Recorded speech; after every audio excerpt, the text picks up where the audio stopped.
Hi, everyone, and welcome to another episode of She Plays Games, the podcast where we celebrate women in the video games industry. I'm your host, Lauren, and I've been working as a journalist and content creator in the games industry for the last 10 years. On my show, I have a chat with women of many different roles within the games industry, whether it's journalism, games development, or even streaming. My goal is to give visibility to the many women in video games with hopes to inspire a new generation of women in gaming.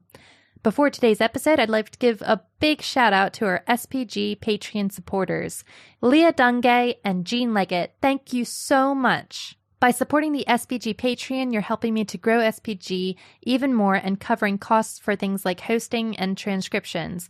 At the moment, I only have one tier, so you can donate what you like to the show, and hopefully in the future, I can open up additional tiers and hold more initiatives like the SPG 100 in the future.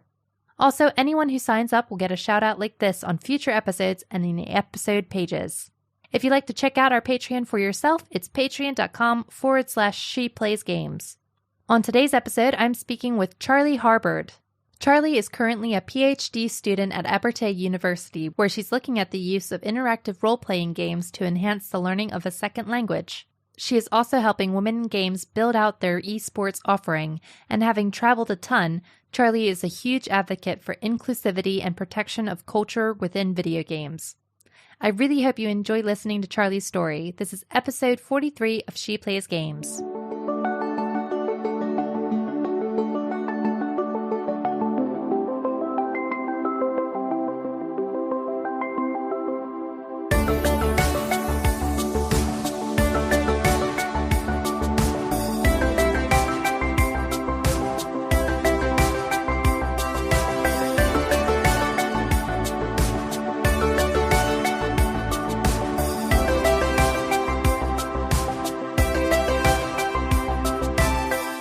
Thank you so much, Charly, for coming on the show. Not a problem. Thank you very much for having me.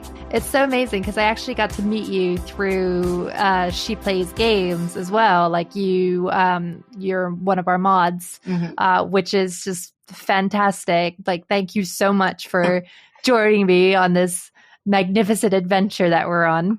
Again, thank you for having me on that adventure. It's been a blast. But on top of that, you're also like really heavily involved with women in games, which of course is a great community and a great initiative for women in games. How did you originally get involved with them? Okay, so like you said, I'm heavily involved. I wear quite a few hats for women in games, but it started at my university when a female colleague suggested that I join women in games because it's really good for supporting women, non-gender binary, anyone, allies who want to have a safe space and learn more about games, make connections. So I joined as an ambassador, and then they were running a conference last November, and they were looking for an applied games designer. So I applied. And I was very lucky to get the position. So I was the applied games designer for the conference. Oh, cool. From that, I ended up being asked to join the Women in Games esports moderation and organization group. And from there, I ended up being the Twitch streamer coordinator. So I'm involved in that. I'm also like one of the moderators for when we do conferences and an interviewer for that as well. And it's just, like you said, it's just an amazing organization that provides so many connections and support that often is lacking for people in the games industry who would be classed as minority. And I think it's like really nice that they really are keen to offer opportunities to people who want to take them. Like, you know, getting exposure, getting visibility, or even just getting like hands-on experience to network and stuff. No, definitely. And that's one of the things that I would say struck me most. I've made a game for my PhD. I've designed and made a game twice, but I'm not a games designer per se. I've never worked in industry in that role.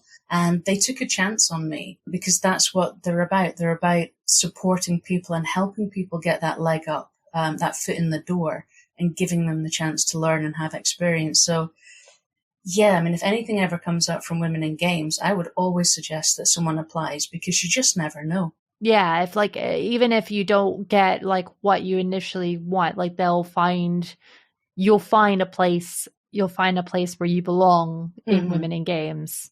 Yeah. And don't discount yourself because you think that, oh, I'm not up to that level or I don't have enough experience. Often enthusiasm and a willingness to try is enough. So always give yourself that chance. Yeah, I mean, I was thrilled when you offered me the opportunity as well to stream on the Women in Games stream, since I love streaming. So I was just like, yes, yes, give me an opportunity to play more games in front of people. I am right there. No, definitely, and we've built up quite a nice group of really varied streamers from different backgrounds. They play different types of games, and everyone is a completely different experience with each streamer. And it's just such a joy to moderate. So I mod every single stream, which is like, amazing. It sounds like it's a lot of work, but actually I'm just getting to hang out and watch people play awesome games and, you know, have the banter, and it's just super, super fun. Yeah, no, I mean, I thoroughly appreciate all you do for the streams, especially. And I mean, on that, so you're like heavily involved with the esports scene of women in games. Is there like a particular genre of esport that you prefer? Well, here's the thing. I'm involved in the esports from the Discord, from kind of like the moderation and the Twitch stream organizing. But I'm not actually an esports player. I'm not competitive enough, to be honest. And I really don't like shooting games at all. So for me, I'm not necessarily into esports, but I do watch well, obviously we have streamers that play, LOL, and I enjoyed watching those quite a lot. But I would say that esports isn't my main genre of games that I enjoy. But I'm open to watching and learning about games. And I think that's part of it, that you don't close something off just because you say, oh no, I didn't like that one that I watched. So you know, even just watching kind of like Phasmophobia or Among Us, these kind of really super active games, or Dead by Daylight. We have a streamer, really good streamer, who streams Dead by Daylight every week. And it's just so much fun to watch, and you learn more about the game, and you almost feel like you're becoming an expert in that game too. Yeah. It's a really good like education thing. And Dead by Daylight just looks like I've never tried it myself, but it does look like a lot of fun. It really is. And as you know, I'm a games researcher in my real life, so I can count watching and modding Twitch streams as research. So that's always good fun as well. Always good to double dip. Definitely. So, like, what kind of genre of games are you more like a fan of, or what like sort of really made you become a gamer? Okay, so if I think about the games that I like now, I love sort of narrative horror stories. So, for example, like Man of Medan, that kind of game. Oh yeah, definitely.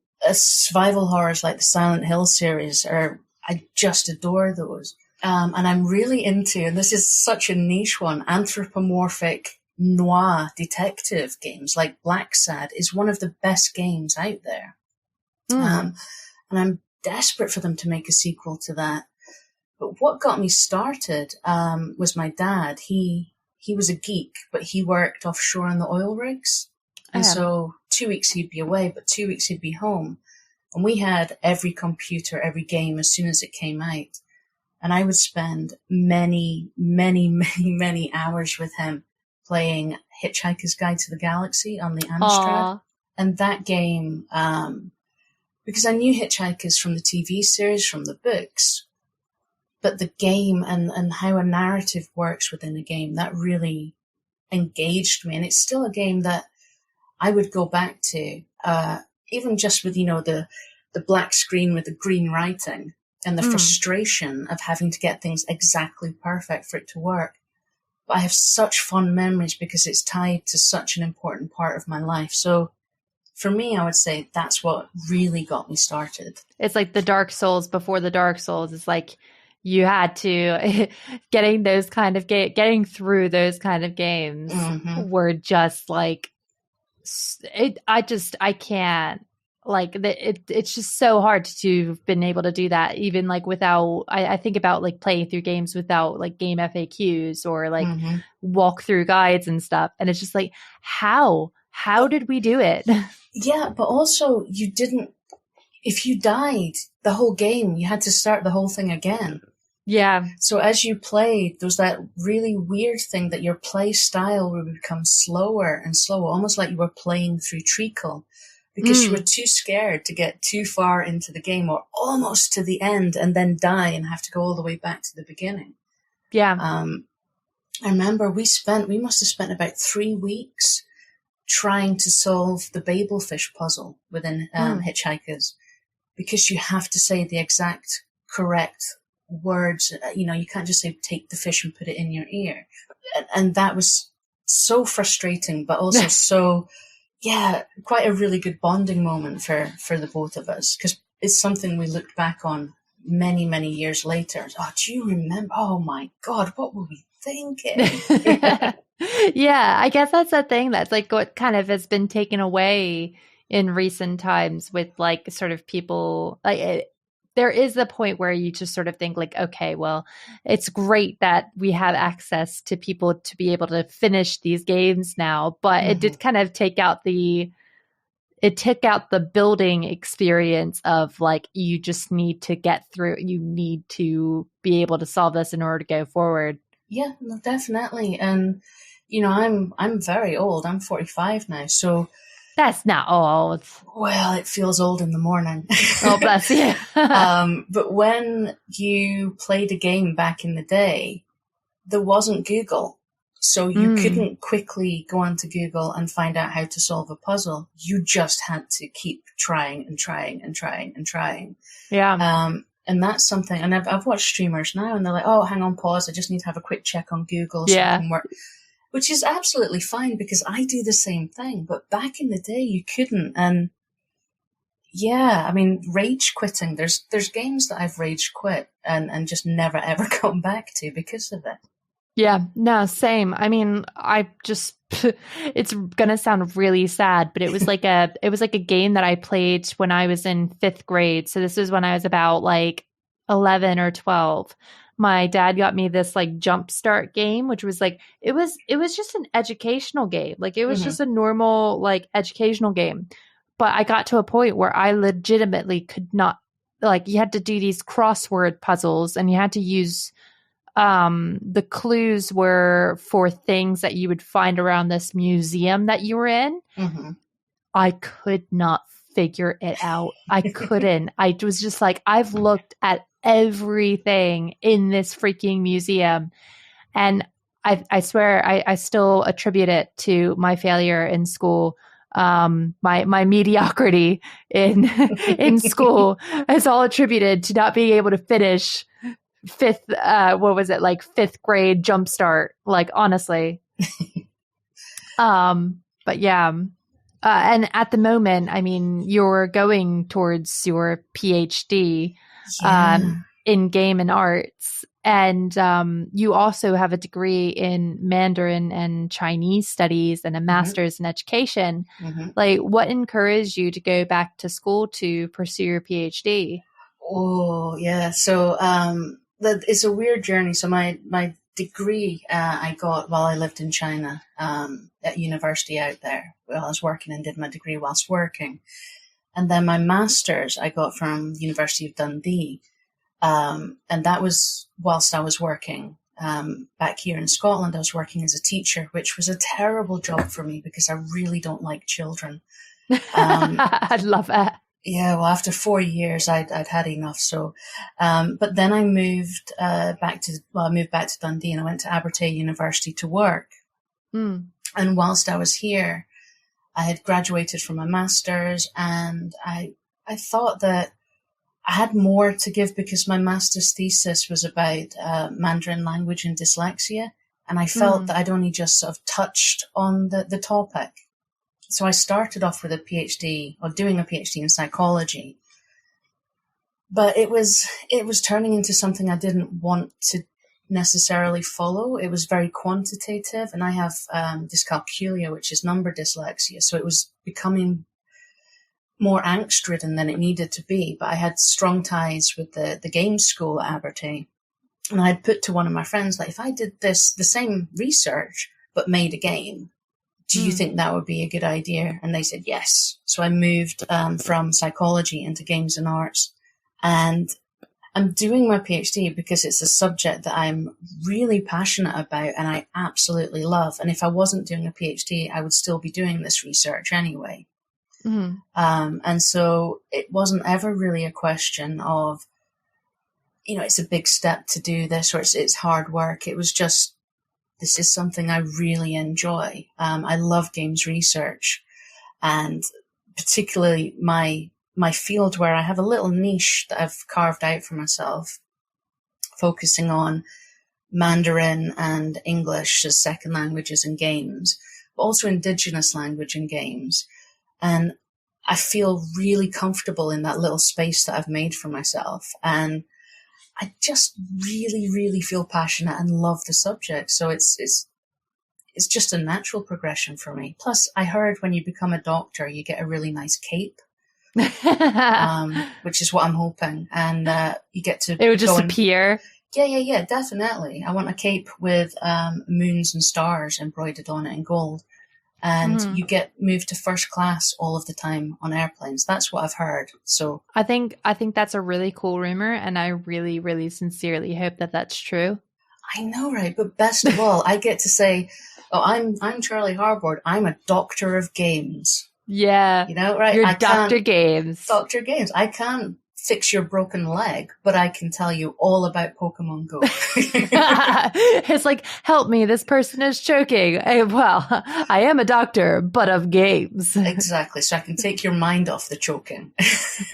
Can I interest you in some Tetris, please? Exactly. Well, Tetris is a funny one because my son's actually just been in the film for Tetris. Oh, awesome. Yeah. So it's his first film. He's just in the background, but I'm so proud of him. And it's such a geeky film. And it's just so on brand for our family that it's kismet. It's like when you just think like, this is all just connected and all like, yeah, I think games has that power though, especially at the moment, like everything is about games. There's so much going on with games at the moment, which is lovely. Oh, definitely. And it's something that, I mean, I fear to say positive that's come out of COVID, but I think the acceptance that games aren't just for wasting time, that there's actually positive benefits for computers and games. And that's something that has come out of COVID, that the whole pandemic, I'm not saying any of the COVID and pandemic was good, but there have been aspects that have been mildly positive, or outcomes that have been mildly positive. Yeah. And I mean, on that, I obviously have been like in lockdown with kids and have had to do the like home learning, and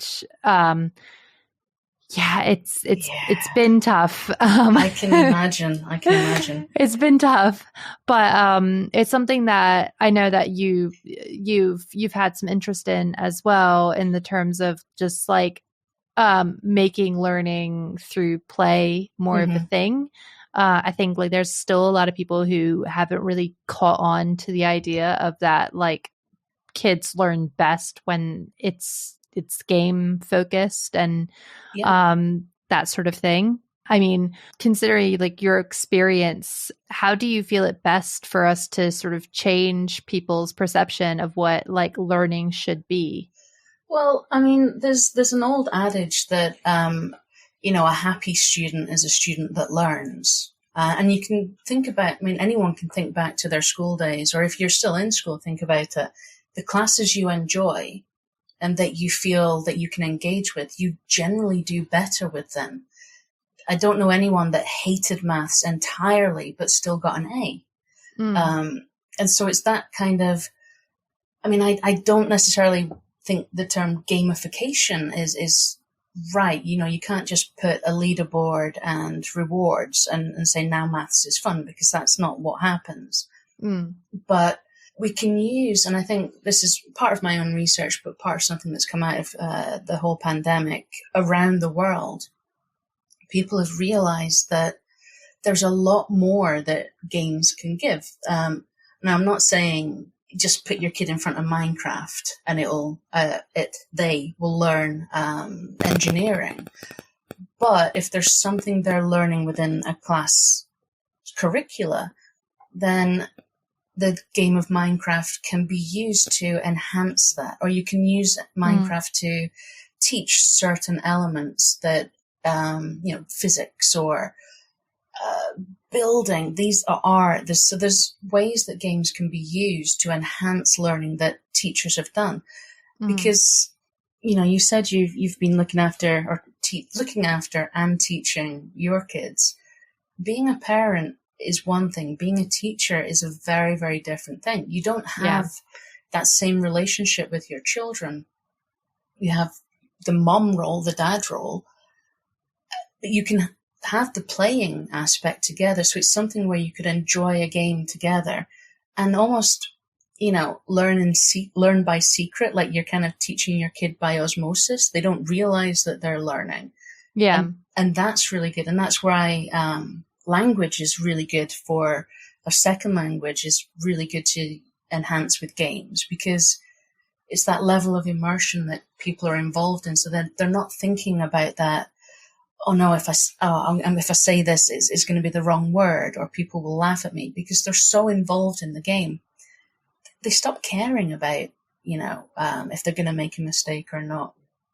So I really do believe that there's a lot that games can give to education, and education that could be taken from games. My own research focuses on applied games.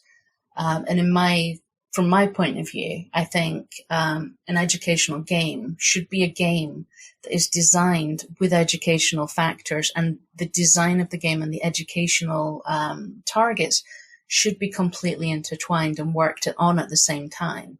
Not a game and then throw on education, or education and then throw on some sort of minor gamification.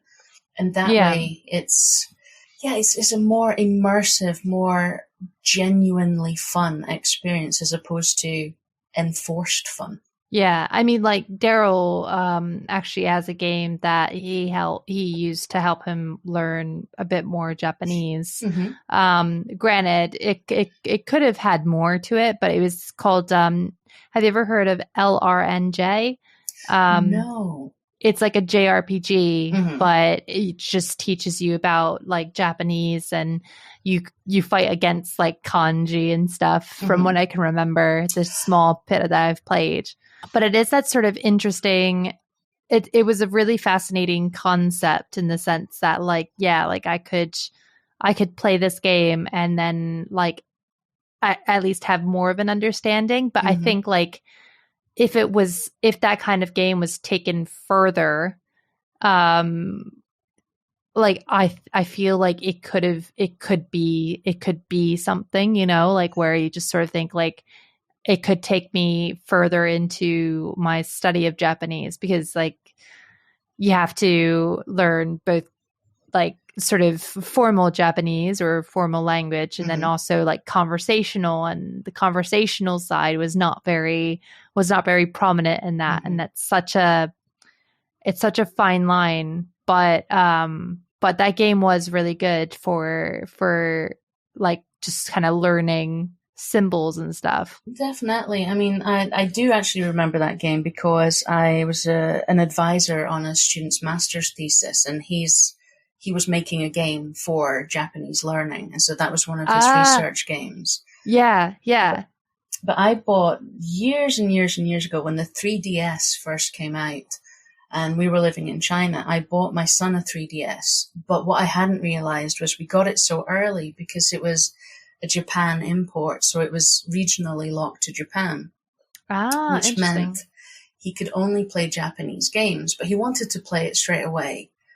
And it was that kind of thing where you're like, oh God, do I have to buy another one? Yeah. But 3 months later, I started noticing that he was really engaging within the games because he'd learned enough Japanese to be able to play the games, to understand the instructions. And this is because he was motivated to learn it, and that was through playing the game. So that's one of the reasons why I chose games and arts and my actual own PhD project, because, you know, if you're motivated to learn, which is why a happy student is a good student, then you learn more, you learn faster, and you're more likely to go out with the classroom and actually put in extra work to learn. So I've designed, well, it's the same role-playing game, but I've done it once in English and once in Mandarin. And it is to practice the sort of, it's tied to the curriculums, the Hanyu Shiping Kaoshi, which is the Chinese equivalency exam, and the standard grade, or it's not standard grade, it's National 5 Mandarin that we teach here. I think it's like O level. Yeah, O level. And so it's tied to those curricula, but it's a role-playing game that's been designed around the language, but still is a game to play. And we're going to put that into test very, very soon. But the theory is based on what the students learn already in the classroom, within the classroom situation, and then by playing the game, they should have better recall, they should have better, more communication skills. They should be less worried about using the target language, Mandarin or English, within the classroom or interacting with other people, because they've been doing it in a game. It's not just learning vocab like from a dictionary, it's actually putting it into practice and having a discussion within a game. So I'm hopeful that it follows what I think it will do. I mean, we still have to wait for the results, but I'm pretty sure we're going to get there. I think that is the thing. I think like it's the right kind of obstacle. It's like the Hitchhiker's Guide to the Galaxy game, playing it without a guide. Like you just figure, you know, when you have obstacles, and Daryl and I kind of notice it's like from our own experience in our lives, the bigger the obstacle, the bigger the sort of payout when you get through it. Yeah. In a sense.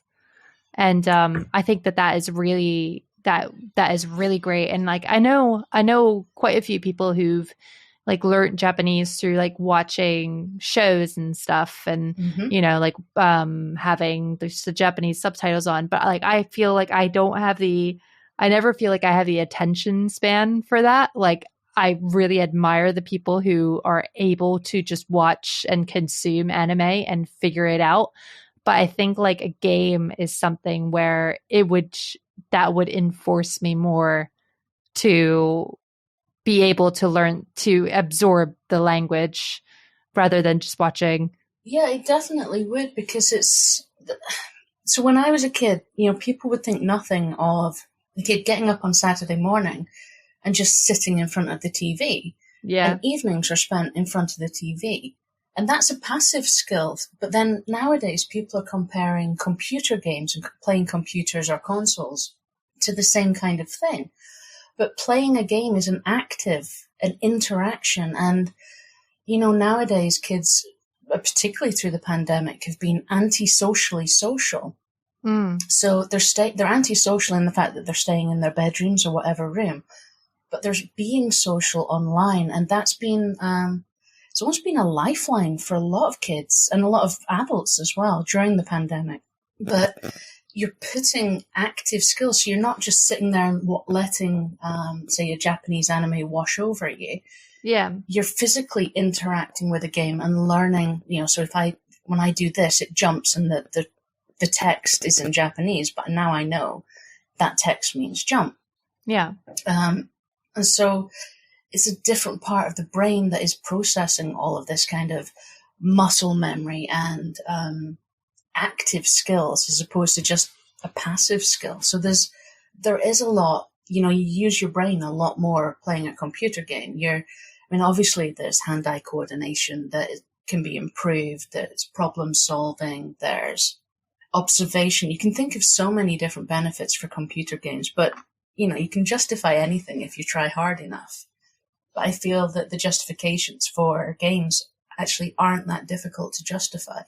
I mean, I think like so we've been quite lenient with Ali, our 5-year-old, with her game playing. Like, we obviously have like time limits, but like we kind of let her go to town with what she wants. So during the pandemic, like she played a lot of Animal Crossing with me, and she got to learn like so much of like animals and fish, and like if she does this, she gets this. She's drawn a lot in that game. Like, and I think to a degree as well, like she's picking up certain things of English from playing also life Animal skills, Crossing. Yes. Like managing money, looking after your house, weeding, inventory, taking care. So there's a lot of actual life skills that can come from that. Balancing, you've got this much money, you want to buy that, you're going to have to work a bit harder. Exactly. All really, really valuable things that you wouldn't get if she was just watching an anime about Animal Crossing. Yeah. Like it's really incredible. And now, well, she's kind of broken away from it. She's like more so about bug snacks. But my youngest, so my 2-year-old, has really taken to Scratch Junior. Like she always asks, she doesn't call it Scratch, she calls it Scratchy Game. She wants to play Scratchy Game. And but like I think it's just incredible how like they've completely dropped. They cry when I say, could we just watch a show for like a little while just so that mommy can turn her brain off? No, Scratchy Game. And I'm just like, oh no. Okay. But like they prefer it. They prefer games to watching something. They will always choose a video game over a show, like at any point. Exactly. And I think yes, there's less physical activity. So that's where, parents, we need to step in and say, maybe this is too long to be sat on your bahookie, and which is a Scottish word for bum. I like that. Just, to be playing, you need to do something active. So it's a trade-off, is it? Yeah. Yeah. And that's been something of a balancing act that we've been trying our hardest to work on. But exactly like what you said there, that, you play with your daughter. When I was a kid, you would go out and you would go off to see your friends. You had no mobile phone or anything.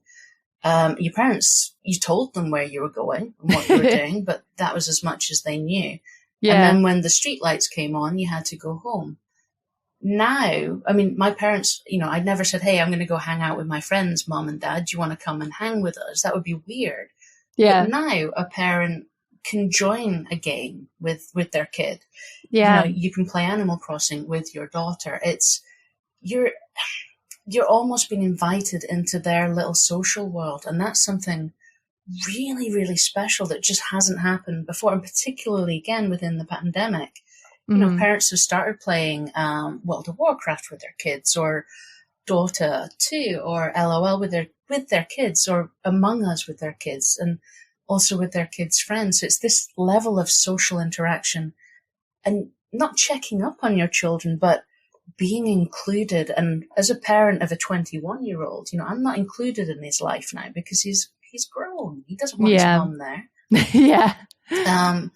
But that idea of being included in something social that they like to do for fun, that they feel really, they love, and you're invited into that little world is really something quite special. Yeah, no, I definitely agree. It does break my heart sometimes when there's like we've had conversations with other parents who have absolutely no clue what their kids are playing or any clues about the games. Or It's who like they're playing with. or who they're playing with. And it does make me sad because like I just sort of think like that's such a missed opportunity for them to really find an interest that their kids have. And it's almost kind of like a badge of honor to be that, like it always feels sometimes like it's a badge of honor to be that parent who has a kid who plays games but they have no clue what they're playing. Like it's weird. It's this weird dynamic amongst parents who aren't necessarily gamers. And it's like, it's fine. Like, you know, there's always gonna, you've seen it in enough media where my kids don't understand me. I don't understand my kids. Like we've seen it enough, but it does feel like I want there to be more of an open mind with parents of kids who game and parents who don't game themselves, you know, like, I mean, Daryl's mom never played games growing up, but she always would like sit in and ask questions about what he was playing, which I think had such a nice dynamic between them and for their relationship, because she really loved to watch him play Final Fantasy, and like she really got into the characters and stuff. And I think like that kind of interaction is really important between. It's precious. It's really, yeah, because he will always remember that. No, definitely. I mean, the number of happy hours I spent with my dad playing games together, but you know, when I think about my son, that the number of very happy hours I've sat watching him play Mario Land or any of the games that he played, because you know it's on the big TV on the console, so you're engaged and you feel like you're not backseating, but you're encouraging and you're being part of this aspect of your child's life that you could quite easily be shut out of. Yeah. And I think it is really important that parents understand what their kids are playing, but also who they're playing with, and are able to educate their kids about being safe online, but also not looking at a blanket ban on all games. All games are bad because I read about this one story on the internet. There's so much positivity and closeness that can come from families, you know, families that game together. You know, it's a really cool thing to do with your kids. Completely. Sort of getting back to your research, currently you are investigating the justification for Indigenous peoples to be involved with every step of Indigenous games design. You've run research-based extended Indigenous language games jam called the Kilted Otter, which focuses on your own culture and heritage Scots Gaelic.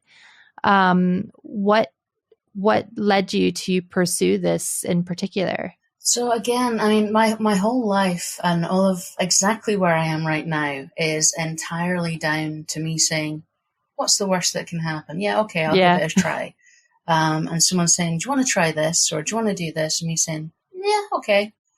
And because I've done that, I've ended up doing the most amazing things that I feel honored to have been asked, or just amazed that someone would think of me in this way. So the Indigenous language, so it started off with my very good friend Sandra Castro, who runs Tangradi Ugando, which is grown but still playing in Colombia. And we were chatting over drinks about games jams, but also about Indigenous languages. And I've spent a lot of my life living in China, and then I lived in Italy.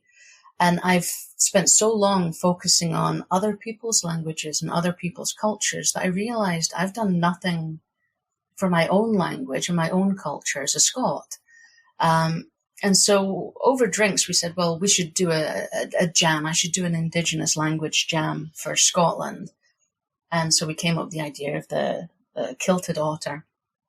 And that started. And so it was something that I was doing in my part-time as a hobby, but people heard about it. And so I was contacted by, you know, the Scottish government, by Board na Galad, which is the Scottish Gaelic Board, by MG Alaba, which runs BBC Alaba, the Scots Gaelic multimedia group, and they contacted me wanting to support the project, and have ultimately ended up funding the project, which is amazing. Wow. Yeah, I'm so just blown away by how much support the project has got. That's amazing. It really is. And it's one of those things where I've talked to people about it and no one has gone, nah, I don't get it, or no, it sounds dull. Everyone can see a benefit. And from that, a colleague in Ontario Tech University in Toronto, he had heard about the project and he got in touch and wanted me to offer advice and do guest lectures and external examining for his course into social robots, which he's focusing on Indigenous languages within the First Nations people. So the Anishinaabe group of First Nation people in Canada, Ontario. And so we started with that, and I met the elder Morris Switzer, who is an absolutely fantastic man. And I've been also greatly impressed and moved by the work of Elizabeth Leponce, who is a Métis and Anishinaabe Indigenous person, but she's a games designer and an artist and a games developer, and also a professor at Michigan University. And so one of the things that Morris says is nothing about us without us. And that really, really resonated with me, because I've been a minority in another country. I was the only Scot in the whole city of 12 million people that I lived in China. Yeah. And I'm not saying it's the same thing, but that idea of, oh, we're going to do this thing for you and you will like it. And it's like, well, why? You don't know anything about me. You've maybe read something on the internet, but you've not asked me. Yeah. So, it's like the generalized, like paraphrased version of what it is. No, absolutely. And so that idea that you need, if you're going to make, say, a game for Indigenous peoples of the First Nations in Toronto, that's your demographic, your target market. Why are you not talking to them? Why are you not, but more than that, why are you not asking them to contribute, to be part of this development? Because the games for them, they have a better idea of what is useful, what would be good, what would appeal. Also, what's offensive, what isn't offensive. So one of the things I did with the elder Morris Switzer was I helped him create an app using Glide, which is an easy app maker, but you get a really professional app at the end of it. So I made a basic app that he can then use, and taught him how to use it and how to modify it and so I just basically built the foundation and then gave it to him. And so he could go ahead and use it as a dictionary for collecting dialects and different ways and different areas and how they say different words, even though it's essentially the same language. And that was something that I was really immensely honored to have had that opportunity to have that chance. But it was the idea that I wasn't making an app and then just giving it to him. I made the foundations, the basic factor, and then told him what he needed to do if he wanted to change it, if he wanted to modify it, if he wanted to make his own app. And so it's this idea of having the people that you're targeting within your game and have them involved. And if it is the case that you can bring in Indigenous peoples as developers, as artists, as voice actors, and that's something I'm doing with the Scots Gaelic Game Jam that I'm running. We have native Gaelic speakers, we have Scots musicians, Scots Gaelic singers, Scottish voice actors, and it's not just about, having that authenticity and that respect within the game. But these are performers, and during the pandemic, they've not been working, they've not been out busking in the streets. And so it's giving them the opportunity to get a bit of promotion of their work, but also, earn some money and be creative again. So there's so many things that are important, and it's something that I'm really, really passionate about. So I could talk for hours on the topic of, games for Indigenous languages. I kind of think of it as a behind the curtain view into another person's culture, another person's heritage, because our culture, our heritage comes from our stories. And when the people that tell the stories pass, those stories die with them. And that's really, really sad as we start to lose languages, as languages die, as, everyone speaks Chinese, everyone speaks English. These are the languages that, as education. It's not. It's also the home languages that we have, that are our heritage, that are our culture, and the ability to share them with people, to let people, if you go to Uist, one of the islands in one of the areas in Scotland, if you go there, you'll have a lovely tourist experience. It's a beautiful, beautiful place, but you won't get to feel what the real place is like. And through the game jam, through these Scots Gaelic cultural heritage, you should get a real taste for Scottish culture, Scottish life. And we're not being exclusionary. We're not saying this is only for Scottish people, this is ours. We're saying, look at our culture, let's share our culture.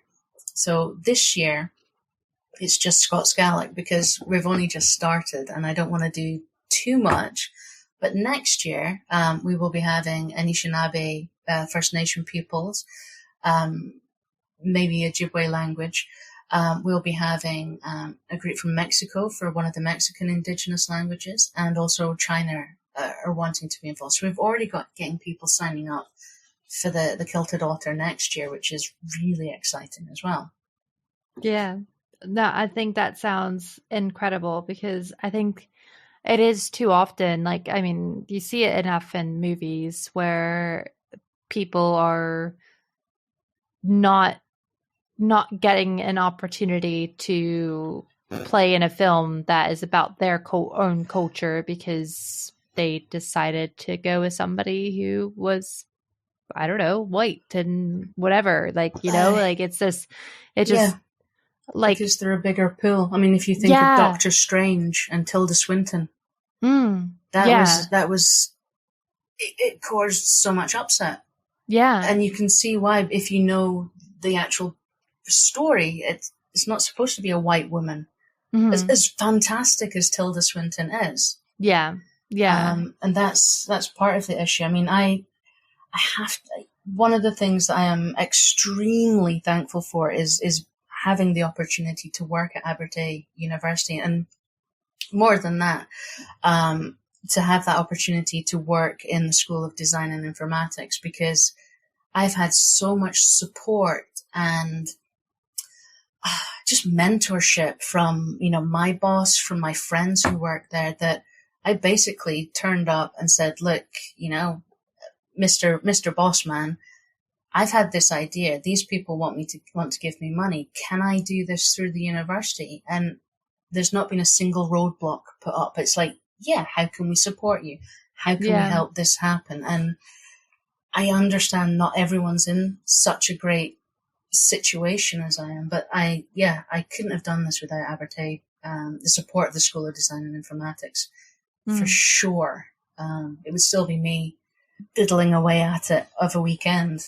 And it does seem like in Scotland, you have a real, I don't know, from an outsider's perspective, I always love learning about people in Scotland who have connections to other people, because it just feels like such a community in Scotland. It's really interesting. I talk to people who are like, oh yeah, that person lived across the street from me. That was fine. I just really feel like there's a lot of pride and a lot of a sense of just, I guess just pride is the word that I can come up with at the moment. There's definitely a lot of national pride in Scotland. We still wear our traditional costume. Men wear kilts. Thank the Lord, men wear kilts. Yeah. As a red-blooded Scotswoman, yes, thank you, more kilts. But that has gone from England, and I don't know. I couldn't tell you what the national dress. Morris dancers, maybe? I don't know. So there's a lot of nations that have lost their national dress. And that's part of heritage and culture. I know. It's almost like a shaming, really. Like, I think a lot of it comes from other people shaming other people for their culture. Like, I mean, I just think about in America how, like, you know, the mention of kilts, it's just like, oh, kilts. And it's just like, but it's such a, it's I think it's going away now. Like, I think it's starting to dissipate because people are starting to actually grow up and not be like it's just this weird toxic wave. I think that because I mean I'm Italian American, and we grew up being told that we shouldn't have our culture, essentially, like with Italians who came over to America. It was just like, well, we're not going to teach you Italian because we're in America and you have to speak English and you have to blend. And I think that's always like the sad thing about our culture in general is just the fact that, like, the only reason why a lot of us don't have a culture, like there's a lot of us who don't have a culture. And I think it stems from this feeling shamed for Absolutely. liking something that's different from somebody else. And I think the fact that in Scotland, especially, that you have basically stuck it and are still so prideful of your culture and your heritage. I think it's definitely incredible. I mean, that it is. There is a sense of community up here because there's only 5 million of us anyway. We're a very small country, but particularly if you're saying you're in the games industry, and I'm counting games academia within the industry there, everyone knows everyone. So I was looking for some, recruiting sponsors for gifts and mentorship and lectures for the Kilted Otter project. And immediately I was able to reach out to someone at Rockstar North because, I know her. And then, so there's all these connections. I mean, there's 40 game studios in Dundee. It's incredible. It's astounding. And the games industry is so small that I could almost guarantee you could name a studio or you could name something and I wouldn't necessarily know them, but I would know someone who would know them. Yeah. And that's the really wonderful thing. But it also means that if you mess up, everybody knows. Everybody sees you do it. Everybody knows. And that's the scary thing. But yeah, I mean, with the language thing, and I saw this in China quite a lot. So I lived in Fuzhou, which is southeast China opposite Taiwan. And they have a local dialect, Fuzhouhua. And it's similar to Mandarin, but if you only understand Mandarin, you can't understand Fuzhouhua. And so my son's grandmother only speaks Fuzhouhua because she never went to school. She was raised to be a wife and a mother. That was it. Yeah. And she can't go into the big city on her own because she can't communicate with people. Oh, bless her. But the language Fuzhouhua is seen as the language of the uneducated. So children don't speak it. Parents don't speak it to their children. So the children never learn. They maybe learn it from hearing their grandparents and being immersed. But it's that's the language of the stupid, and it's looked down on. In Scotland, it was a different thing. For a while, many, many years ago, hundreds of years ago, if you spoke Gaelic, you would be killed. So all the speakers of Gaelic tend to be in the Highlands and the Islands. Where I come from, we don't speak Gaelic. We speak a dialect called Doric, which is of Aberdeenshire, northeast Scotland's language. And it's impenetrable if you're not from that area. But the hope is that this time we're doing Scots Gaelic, but next year we can start to bring in other Scots languages because we'll have the model that we can use. And hopefully, I mean, one day, you never know, the Kilted Otter might turn into a lovely little studio where we promote and support Indigenous language, Indigenous culture, make games and share them with the world and let, break barriers down. I mean, that sounds really, a huge aim, but make people, spark some interest in people, either to want to develop games, to design games, or to learn more about their own culture, or to learn more about other people's cultures, because it is really important that level of understanding about someone else and why someone acts or reacts the way they do, or it is so essential to our being, is our culture. Yeah, and the less that we shame people for being different, the better. And like, the weirder the better. I think everyone should fly their freak flag. We should all, we learn a lot more. Who wants to be beige and magnolia? That's, if it's not hurting someone. And I mean, it's something that I've said many, many times in lectures and all sorts of things, but the ethos that I run my life by is, what's the worst that would happen? And you do have to take that question seriously. So if someone offers you the chance, and then you say, what's the worst that could happen? Seriously think about, what is the worst that could happen? And if it's very minor, then just have a try. If it's something like jumping out of a plane, the worst that could happen could be very, very bad. But if it's applying for a job, so a good example, I was in Peru at a games conference presenting there, and someone saw some of my artwork, and he said to me, I'm making a game in Australia. Do you want to do some of the art for me? And I've never done computer games art before. And I just said, well, yeah, the worst that could happen is he looks at my art, he goes, nah, it's rubbish. And then that's that. But he didn't. He liked it. So now I have a whole bunch of trees and some wooden shacks in someone's role-playing game in Australia, and then I got paid as well. Which is also great. Yeah, and I'm not a trained artist, but seriously, what's the worst that could happen in that situation? It's not a big deal. So try everything if you can, as long as it's not, a negative thing.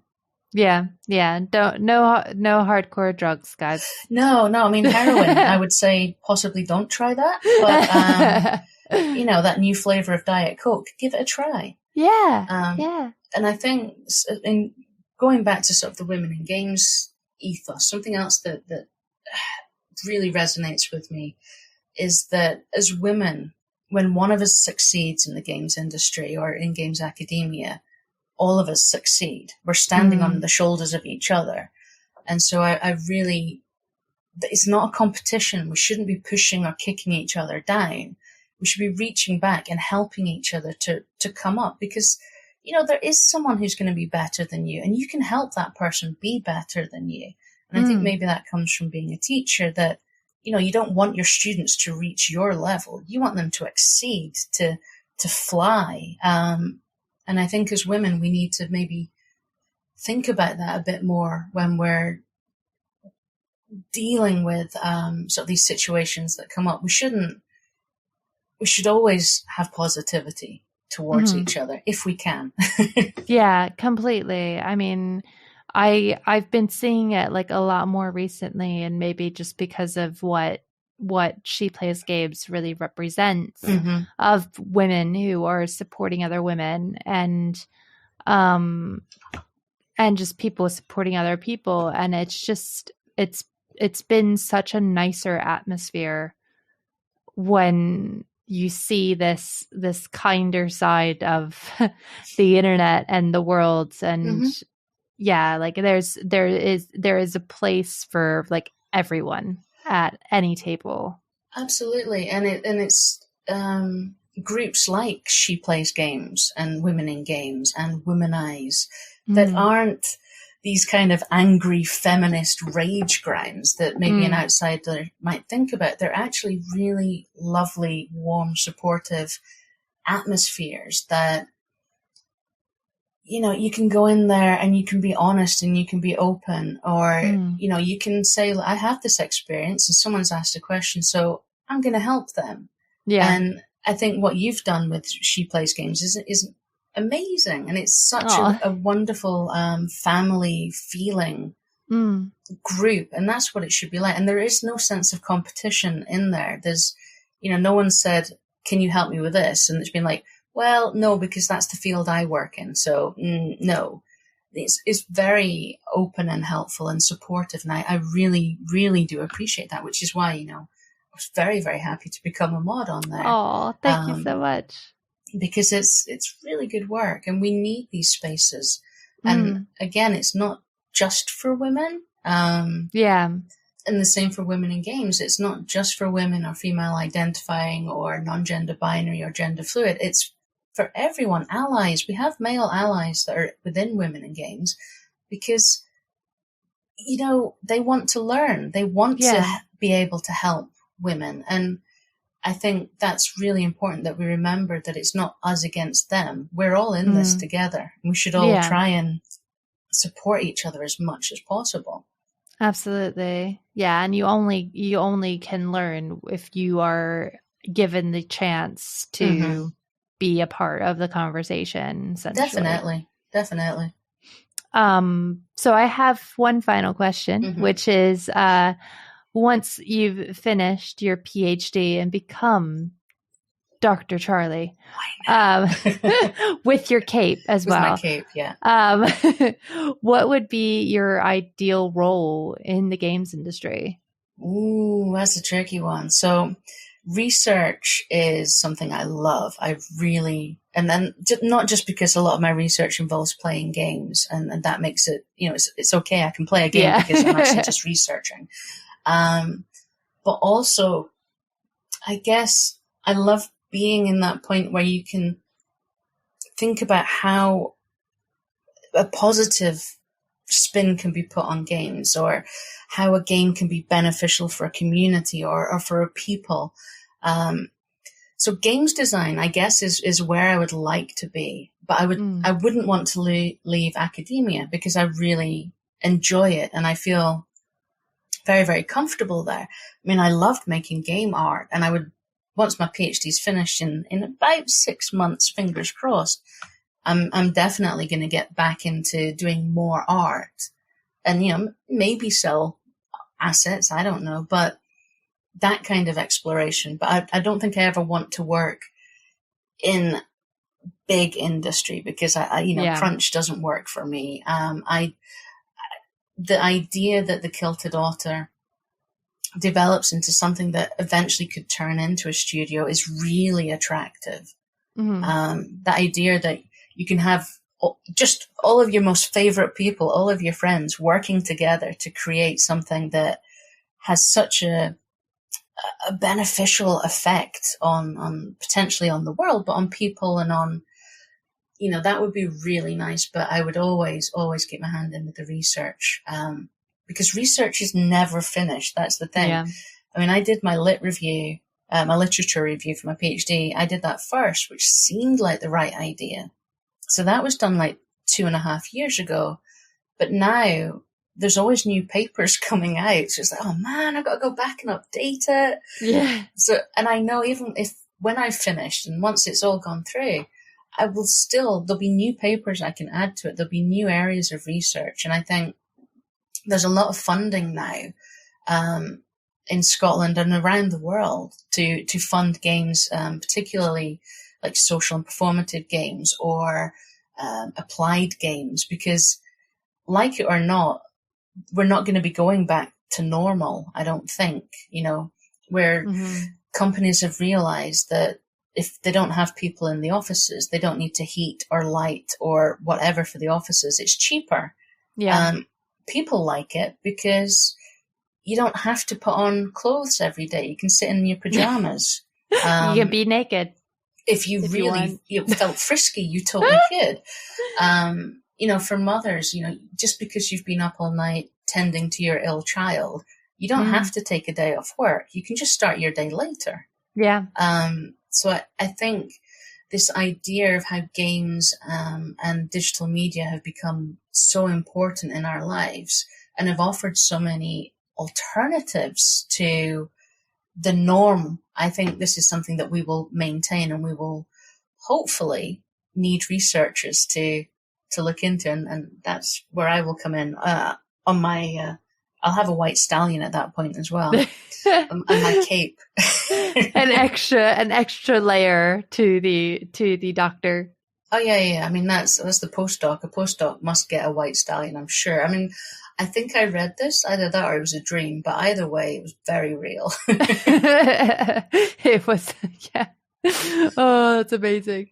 But yeah, I mean, it's been amazing to talk to you, Charly, and I can't wait to find out more about how Kilted Otter is doing, and yeah, I'll thank be you spamming so much. social media, so don't worry. Yes, thank you so much for everything you do for women in games and the games industry in general. No, thank you very much for having me, and I don't feel that I do that much, but I just enjoy what I do, and I think that's something that hopefully comes through, that I genuinely love my job and where I work, and just all of the amazing opportunities that I've been really super lucky enough to have great friends who have given me these opportunities.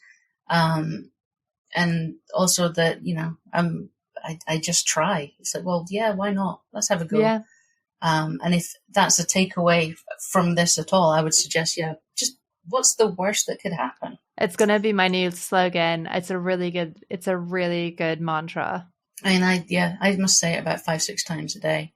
It's great. It's absolutely great because it's so true. And it's something that I always struggle with because I'm always the doomsdayer where I'm just like, oh my God, my whole life's going to end. But like if you really think about what the worst that could happen, it really isn't that bad. No, it really isn't. I mean, your kids will still love you. You've still got your husband. You'll still have your, the life that you have, but maybe you don't get the job, or maybe some opportunity doesn't work out, but at least you've tried. If you don't try, then nothing will ever happen. Exactly. But this has been amazing. Thank you so much. I've thank really enjoyed this. That's it for this episode of She Plays Games. Please be sure to follow Charly on Twitter at Charly Harbord. Special thanks again to our Patreon supporters. Also, if you want more episodes of She Plays Games, please be sure to subscribe and follow me on iTunes, Spotify, and YouTube by searching She Plays Games, and on Twitter, Facebook, and Instagram at She Plays Podcast. If you want to be on the show or want to nominate someone to come on the show, you can email me at sheplayspodcast@gmail.com. See you all next time on She Plays Games.